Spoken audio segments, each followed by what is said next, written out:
Je suis Yoann Canon, directeur industriel chez Kif Pare-Choc.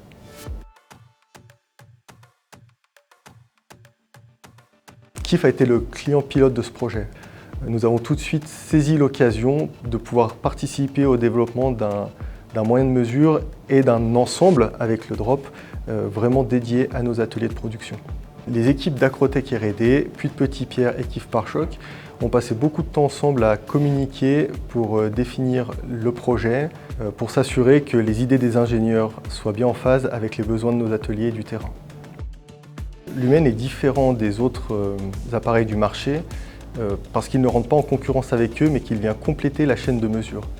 Lui, son objectif et son rôle principal est de venir entre les machines de production pour pouvoir mesurer les pièces.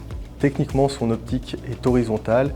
Il a un capot qui se ferme lorsqu'il n'est pas utilisé, ce qui permet d'éviter d'avoir des dépôts gras liés à l'environnement de production. S'il est adapté au milieu très exigeant, il a aussi toute sa place dans des locaux propres comme les ateliers de contrôle. L'utilisation est simple et ludique. À la mise en service, le capot s'ouvre, l'appareil demande à être vérifié. On dépose simplement dans le V en vert la jauge de contrôle. Ça permet de vérifier l'optique et de relier l'appareil à l'étalon national.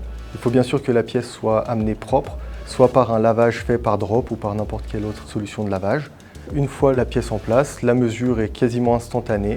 La lecture du résultat est très simple et on peut exporter les données via un format CSV sur n'importe quel logiciel de contrôle. Les utilisateurs ont été séduits par le design et ils ont vraiment apprécié le fait que l'appareil ait été conçu par et pour les producteurs. D'un point de vue pratique, il n'y a pas besoin de grand-chose, il faut simplement un coin d'établi, une prise électrique et éventuellement une prise réseau si vous voulez relier l'appareil à votre réseau. D'un point de vue plutôt fonctionnel, là il faut axer les choses plutôt autour de la formation sur deux niveaux. Le niveau programmeur qui s'adresse à des ingénieurs ou techniciens qualité, méthode ou d'atelier qui vont réaliser les différents programmes de mesure.